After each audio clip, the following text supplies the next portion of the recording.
lists here. We've got the mono green deck of Shi Tian. Werewolf Pack Leader, a card I want to call out here, Monty. Yeah, it's really big. This is a 2-drop that has 3 toughness, and we've heard it from Kai, we've heard it from Jan. 3 toughness is tough for this is a control deck to deal with. So having that stat line on a 2-cost creature is huge. Lee is going to be capitalizing on these pack leaders, mammoths, gem raisers. He's just looking for creatures that outstat the removal Kai is putting forward, so he can pressure Kai before he gets to that all-important Cure Best the Sea God.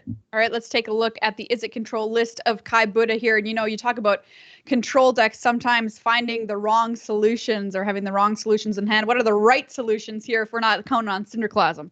Huge one, Burning Hands. Most important card. It kills basically every creature that Lee can put out there. So Kai looking for those 2 copies of Burning Hands in the main deck, and then whatever he can find on the board, which I believe is 2 more.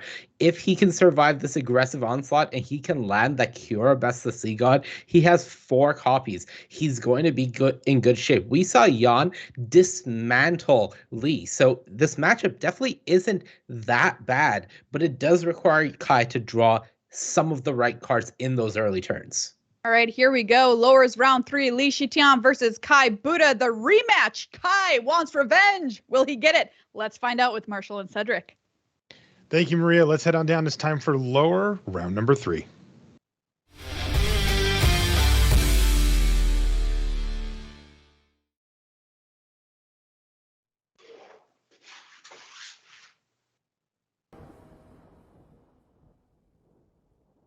And welcome back to coverage here of the Rivals Gauntlet. Marshall Sutcliffe with Cedric Phillips, and we have a rematch for the ages here. Kai Budde versus Shi Tian. They faced off earlier in the top 8 with Shi Tian just barely getting by Kai Budde thanks to 2 copies of Snakeskin Veil. Can he do it again? We're going to find out right now. And I don't know. What do you think, Zed? Do you think he can do it again with that hand? It says, you will return 2 cards to the bottom of your library. That is rough. Yeah, so you want to if keep I'm 6? Lee, I'm mulliganing again because this hand just doesn't do it. I'm not happy about it, but yeah, it doesn't do it. Now, this hand, you know what I'm going to say, Marshall? Doesn't really do it either. Doesn't do it either. Yeah. No. This is bad. You got to keep. You're not going to go to 4. But when you know what you're playing against, and Lee has played against this matchup a ton already, you know that you need a good mix of early pressure plus like trying to land the Great Hendra Rangers class. And now you're just kind of all in on Rangers class being good. I mean, it is a good card in the matchup because it's a sticky permanent that Kai's going to have difficulty getting off the battle. So there is that positive, and drawing a card like Faceless Haven as your first draw step isn't so bad. But right now, if you're Lee, you basically need your draw steps, at least the next 3 or 4, to just be spells that you can play. Funny, we see Field of Ruin come straight off the top here for Kai Budde as well. There's the Ranger class, Frostbite and or Bone Crusher Giant available to take down the Wolf. Bone Crusher, of course, the optimal play here, as gives Kai a beautiful follow-up here if he'd like. Yeah, I mean, Kai's start is just so good, right? Because you got both. So good. So you got your pressure, you got spot removal to kill stuff, this is completely ignoring the fact that Lee's draw's terrible, right? Like I'm not even gonna focus on that. And then you have Disdainful Stroke for something that's like when Lee's trying to come over the top with something like a Great Hend or something. Like you've just got it beautifully, and now you've got card drawing and expressive iteration. I mean, you got everything you could really ask for here outside of I guess Frostbite isn't all the way turned on yet. No, it's not. Just the one snow covered on the battlefield currently.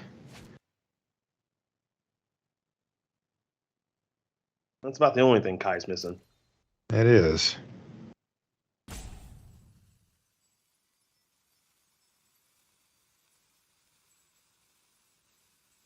Kai Budde surveying the scene here. He's got his Bone Crusher facing down the pack leader. I like starting here. Oh my God. Gosh. This kind of explains the matchup, right? He plays Expressive Iteration, sees Essence Scatter, double Burning Hands against Mono Green Aggro. This is game 1. All right, Aggro fans. Aggro stands in the Twitch chat. We've all been here. This is actually good news for Lee. I'm gonna tell you why. Okay, you tell me. He's using them all up. Kai's wasting the good draw on Lee's bad exactly. draw. So you got to spin it. You got to spin a positive into a negative. I hope Kai draws perfect every draw step this game because it's wasted. Because I already can't win. Wow. I mean, that really does just say it all, doesn't it? Essence Scatter, double Burning Hands against mono green. Come on. This is a beatdown of epic proportions. Speaking of, here comes that Bone Crusher Giant once again, hitting the red zone. Boom, down to 12 goes Shi Tian. He's just got a pair of forests in hand. And a null. That's going to go to the bottom. As a great henge comes off the top here for Shi Tian. Well, he does have a Yaspera Sentinel on the battlefield. He's going to pick up a counter here. Frostbite's going to zap that. Taken care of.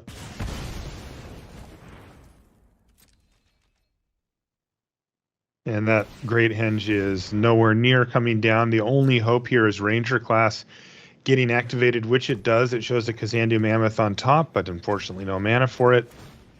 We're even going to see Field of Ruin shuffle it away here. Let's go ahead and clean that up too. Yeah.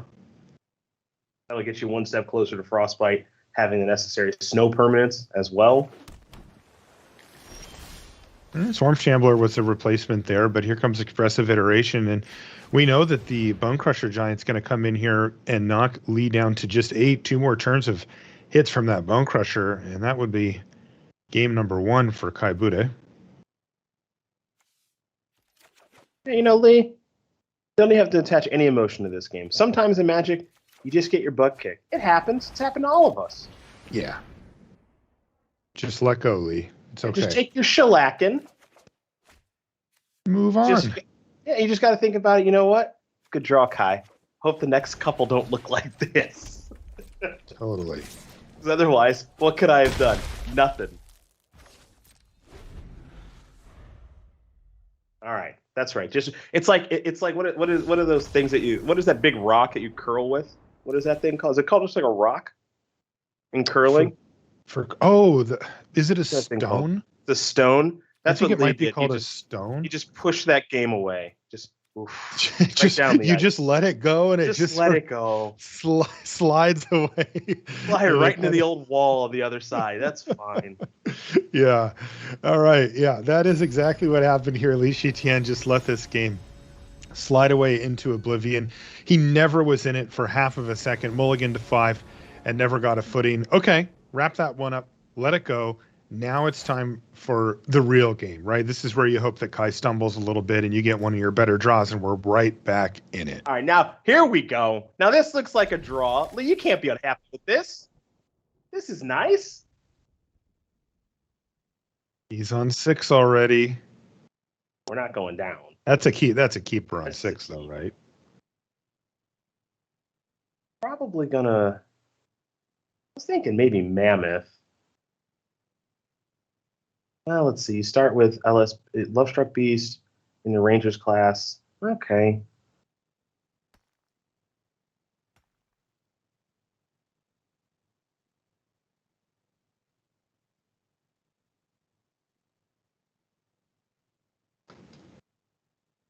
Tough call for Lee. Really tough call.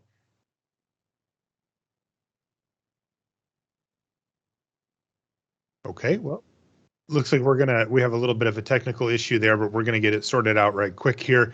Just pop into Cedric and I real quick, and then we'll be back down.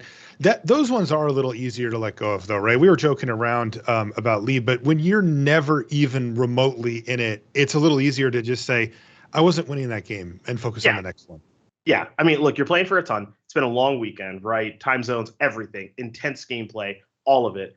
Sometimes it's nice to just go, you know what? I'm getting crushed, and I don't even have to mentally attach myself to this. It's just move on from it, and it's okay. Now, there's also times, right, when you're on the other side of it, you're just destroying your opponent, and it's like, nice, a freebie. I love a good freebie, but getting shellacked sometimes, it's like there's nothing you can even think or say. It's just like whatever. Let's move on to the next one. And Lee's hand this game, even though it was a mulligan at 6, is significantly better. I'm excited to see how this one turns out. Yeah, and I bring that up because some players show their emotions more than others, and Lee is definitely an emotional player. For sure. You can tell the ups and downs of a close match really affect him.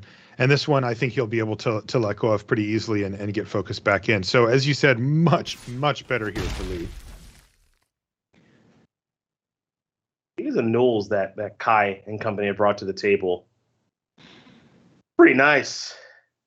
They have been pretty nice this weekend. And they're good in this matchup, too.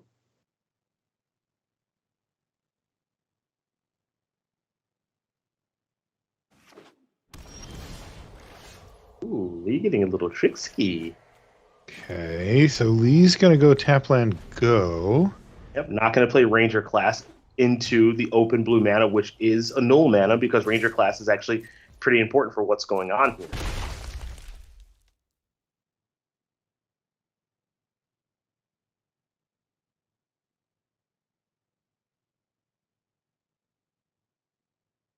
Oh, looks like it's just going to be the Lovestruck Beast that follows up Heart's Desire here.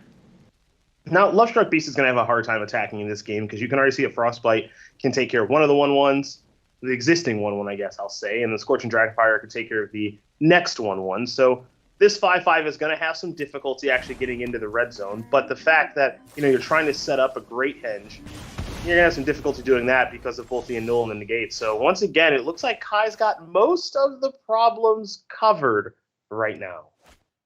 It does seem to be the case. Lovestruck Beast going to be stuck at home here. Negate, annul. They kind of already have their targets lined up in hand here for Lee. And he's going to need to find some threats, and probably quite a few of them.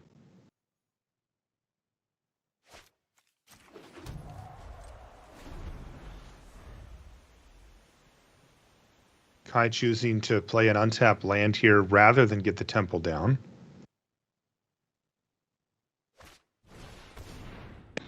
And here comes Ranger class, so this is the first.